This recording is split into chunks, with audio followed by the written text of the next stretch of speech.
Bonjour tout le monde, c'est Laurie. Je vous fais cette vidéo pour la nouvelle lune du 17 juillet qui est passée. Du coup, aujourd'hui on est le 19, donc j'arrive avec un peu de retard. Euh, voilà, c'est pas plus mal des fois, ça permet de vivre la lune de manière plus intuitive et dans les ressentis. Et puis peut-être après d'apporter une compréhension mentale dessus. Voilà, en tout cas, c'était comme ça que ça s'est passé pour cette fois. Et du coup, donc cette nouvelle lune, qu'est-ce qu'elle nous dit? Alors je vais vous partager quelque chose déjà d'assez intéressant qui est dans le ciel. Bon, il se passe évidemment comme à chaque fois beaucoup de choses, mais il y a un fait assez intéressant, c'est qu'on a dans le ciel un grand carré comme ça. Alors l'idée c'est que nous, sur Terre, on est ici au centre du cercle. Ici on a le zodiaque, donc la bande des signes du zodiaque, que j'ai pas dessiné, j'ai mis que les signes qui étaient concernés. Et puis autour là, à l'extérieur, on a les planètes qui forment ce carré. Donc dans ce carré, on va avoir Pluton, les nœuds lunaires, le sud ici et le nœud nord ici. Et on va avoir le soleil et la lune. Donc je vais un peu rentrer dans les détails, mais c'est déjà juste intéressant de voir d'un point de vue visuel voilà, ce qui se passe dans le ciel en ce moment, ce grand carré qui nous encercle là et qui nous propose voilà, justement quelque chose de structuré, de posé, qui tient bien quoi. Euh, on avait donc, ça c'est ce que je redis à chaque fois, enfin beaucoup Pluton avec les nœuds lunaires qui formaient un point de tension comme ça et qui nous parlait du coup d'une grande période d'évolution en 2023, cette fameuse année où pour moi je la relie à ça. Entre 2020, gros changement, et 2026, la vraie concrétisation des changements qui ont commencé en 2020. En 2023, on a Pluton qui est très présent, qui change de signe du zodiaque et qui du coup est très très relié avec les nœuds lunaires. Les nœuds lunaires, c'est cet axe d'évolution aussi, qu'on peut dire karmique, qui nous invite vraiment à avancer dans notre évolution, l'évolution de notre âme avec Pluton et l'évolution de ce qu'on est sur Terre avec les nœuds lunaires. Donc voilà, donc on avait déjà ces points qui étaient déjà bien en lien là depuis quelques semaines et qui cette fois viennent s'ajouter avec la nouvelle lune qui vient comme un petit peu fermer ce carré du coup, enfin créer un vrai carré. Et du coup voilà, on a quelque chose d'assez ouais, assez bien carré quoi, qui tient bien la route, qui est bien voilà, qui nous entoure bien et qui nous appelle à nous orienter dans les quatre directions. Les quatre directions de vie et à voir ce qu'on peut faire avec tout ça. Un grand carré comme ça, dans les signes cardinaux, parce que là on est dans des signes cardinaux qui sont le bélier, la balance, le capricorne et le cancer. Ces quatre signes-là, c'est des signes qu'on appelle cardinals, c'est-à-dire c'est ceux qui arrivent à chaque solstice et chaque équinoxe et qui viennent impulser quelque chose de nouveau.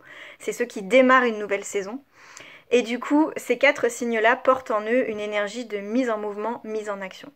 Avec un grand carré comme ça, on a l'idée de mise en mouvement, mise en action de manière alignée, centrée, réfléchie, enfin voilà, d'avancer de manière canalisée avec son énergie pour que quelque chose de, voilà, de stable et de vraiment ancré avec soi-même puisse naître.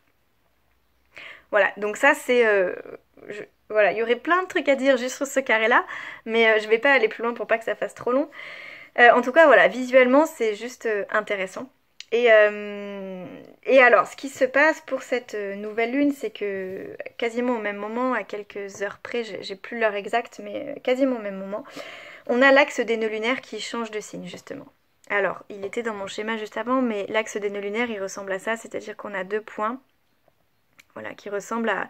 C'est des points qui sont, entre guillemets, fictifs, qui sont calculés en fonction du passage de la lune et du soleil. Et, euh, et du coup, voilà, donc ils sont orientés chacun dans un signe opposé et complémentaire. Et ils nous proposent de nous aligner sur ces signes-là pour continuer à évoluer en étant centrés. Donc l'idée c'est que tous les 1 an et demi, ils changent de signe. Depuis fin 2021 jusqu'à maintenant, du coup, juillet 2023, ils étaient dans les signes Scorpion et Taureau. Et donc l'idée c'est que depuis cette période-là, on a été amené à travailler sur qu'est-ce qui a besoin d'être transformé et qu'est-ce qui a besoin d'être stabilisé. Dans quoi j'ai besoin d'aller chercher, fouiner, voilà, creuser, et qu'est-ce que j'ai besoin juste d'accueillir tel que c'est. Où j'ai besoin de mettre de la psychologie, voilà, de comprendre, et où j'ai besoin de, bah, juste en fait de prendre soin de ce qui est là parce que c'est là. Il y a aussi beaucoup eu la thématique de prendre soin de son corps, de prendre soin du corps et de considérer que les éléments de la vie, les plantes, ce qu'on mange, tout ça c'est hyper important pour notre bien-être aussi, qu'il n'y a pas que les émotions. Qu'il y a les émotions évidemment, mais qu'il n'y a pas que ça. Il y a eu toutes les thématiques aussi de... Avec l'énergie scorpion, c'est une énergie qui cherche à nettoyer en fait, à nettoyer toutes les mémoires. Donc elle est là pour ça, pour nettoyer, de manière à ce qu'on puisse être plus dans la simplicité et la présence, l'accueil de ce qu'on vit sur l'instant présent. Et ça, c'est le taureau. Donc voilà, donc on a pu aller voir aussi des zones d'ombre, des zones qui, voilà, qui avaient besoin de bouger, d'être transformées pour pouvoir accueillir bah, ce qui se vit maintenant. Et je voulais dire un truc par rapport à ça, puis j'ai oublié. Bon, ça me reviendra après peut-être. Voilà, si, et du coup, on a été confronté aussi peut-être à des choses un peu de noirceur qui pouvaient ressortir. Ça a été notamment début 2022 un climat un peu de méfiance, de plus savoir à qui faire confiance, quoi faire. Il y a eu voilà, des guerres qui éclatent, enfin beaucoup de choses qui viennent nettoyer très, très en profondeur au niveau collectif. Et on termine du coup ce cycle-là pour le mois de juillet. Donc voilà, on a bien cheminé avec tout ça et on a pu récolter finalement les bienfaits de cette énergie taureau qu'elle nous a amené, c'est-à-dire plus de simplicité, plus de stabilité, plus de sécurité intérieure, plus d'accueil, de présence à ce qui est aussi, peut-être. En tout cas, cet axe-là était venu pour nous faire avancer là-dessus, donc espérons que ça ait bien cheminé pour tous. Et là maintenant, donc cet axe-là, il passe du scorpion taureau en bélier balance. Les nœuds lunaires, ils avancent dans le sens inverse des planètes, donc ils avancent dans, voilà, ils remontent les signes en fait finalement. Donc là, on va expérimenter, donc là depuis le 17, si ça commence le jour, oui ça commence quasiment exactement au même moment que la nouvelle lune, jusqu'en janvier 2025, on est sur un axe du coup bélier-balance. L'axe bélier-balance, il nous parle non plus de profondeur et de nettoyage, mais de relation à soi et à l'autre. On est vraiment dans des questions relationnelles, on est dans des questions de jusqu'où je prends soin de la relation et jusqu'où je prends soin de moi.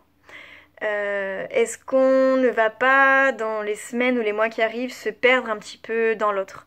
Est-ce qu'on va pas avoir besoin de l'autre pour se sentir justement en sécurité, rassuré, stabilisé?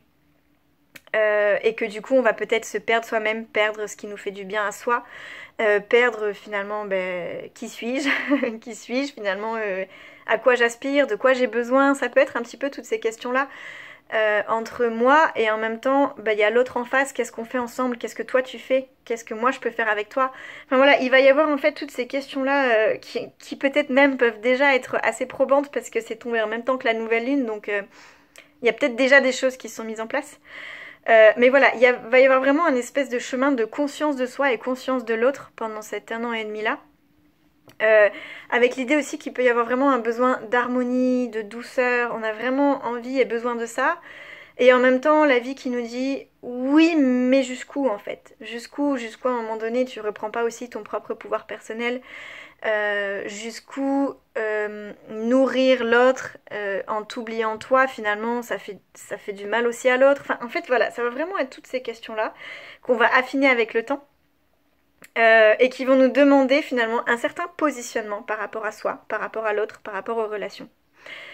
Donc là voilà, on a 1 an et demi pour explorer tout ça, on a le temps, mais c'est vraiment le gros démarrage là en ce moment là avec cette nouvelle lune. Dernier point très important, Vénus. Alors, on va parler de Vénus beaucoup, beaucoup, puisque l'axe Bélier-Balance, sur lequel est l'axe lunaire, l'axe des nœuds lunaires en ce moment, le Bélier est relié à Mars. La Balance est reliée à Vénus. Mars et Vénus, c'est ces sigles qu'on voit partout, astrologie ou non, sur tous les toilettes et sur tous les trucs de partout. C'est ces deux signes finalement qui représentent féminin-masculin, clairement. Donc ça donne un petit peu la couleur de, voilà, de ce qu'on va pouvoir cheminer avec ces signes-là. Et Vénus, du coup, qui s'occupe du signe de la balance, du coup, elle commence sa rétrogradation, là, quelques jours après la nouvelle lune, le 24 juillet. Donc on va avoir l'impression depuis la Terre qu'elle va commencer à faire machine arrière.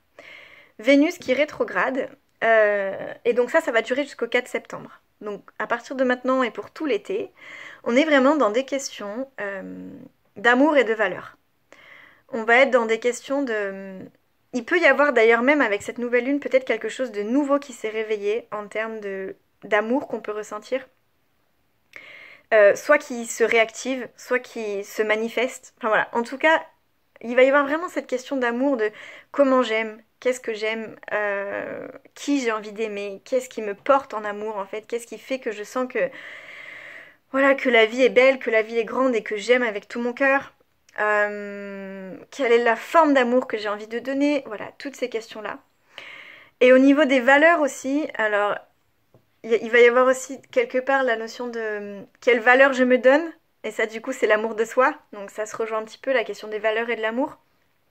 Mais finalement, quelles sont les valeurs que j'ai envie d'incarner concrètement en fait.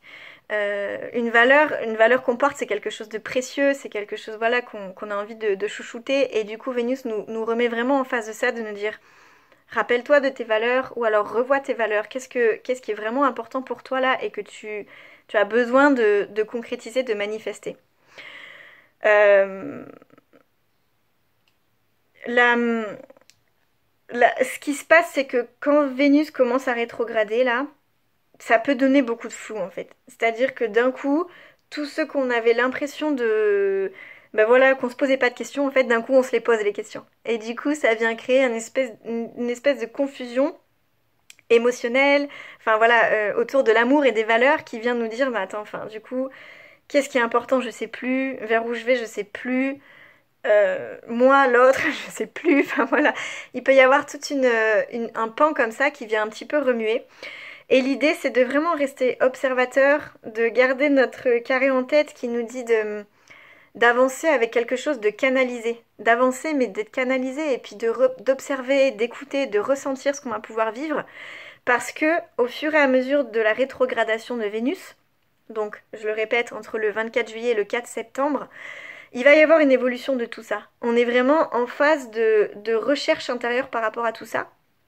Et donc ça va bouger. Donc le flou va bouger, des réponses vont arriver, des choses... Enfin voilà, pour chacun évidemment ça va être différent, mais il va y avoir des choses qui vont bouger par rapport à cette thématique de base.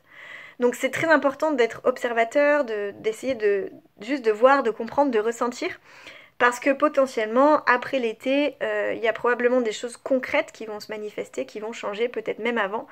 Mais voilà, donc patience, écoute, observation. Et puis d'avoir ça en tête, de cette connexion à quelles sont les valeurs en fait que j'ai envie d'incarner, quel est l'amour que j'ai envie de vivre. Voilà, bah, c'est déjà pas mal. Si je résume, donc on a notre grand carré là, qui nous invite à l'action canalisée, si je puis dire. On a ensuite l'axe des nœuds lunaires qui change et qui va nous questionner sur soi et l'autre. Donc évidemment, bah, la Vénus qui est hyper reliée à ça, puisque bah, voilà, on voit bien que tout ça c'est lié, que ça va dans la même direction. Donc cette grande question autour des valeurs et de l'amour. Et puis enfin, donc évidemment, j'en ai même pas parlé, mais autour de cette nouvelle lune, donc sur la semaine, la quinzaine de jours, là jusqu'à la pleine lune, on est dans cette thématique de l'énergie cancer du coup, qui cherche à coucouner, à venir finalement créer cette espèce de cocon protecteur pour prendre soin de soi, prendre soin des autres, à reconnecter avec les gens qu'on aime, avec les gens de qui on a envie de prendre soin, on a envie d'aider, on a envie de soutenir. De reconnecter avec sa famille, et ça peut être sa famille dans laquelle on est né, ou sa famille d'âme, sa famille de laquelle on se sent proche. Voilà, prendre soin de soi et prendre soin des autres, et puis du coup reconnecter aux valeurs qu'on a envie de véhiculer. C'est vraiment le message de cette nouvelle lune qui nous invite vraiment à faire tout ça dans l'amour et à vivre avec beaucoup d'amour. Voilà ce que je peux vous dire. Je vous retrouve dans 15 jours pour vous parler de la pleine lune. Et en attendant, je vous souhaite un beau passage avec tout ça. J'espère que c'est doux, que c'est fluide. Ici, ça ne l'est pas. Je vous invite vraiment à regarder, à ressentir et à se dire que ça bouge et ça va bouger. Et voilà, je vous souhaite à tous un beau passage. À bientôt, salut.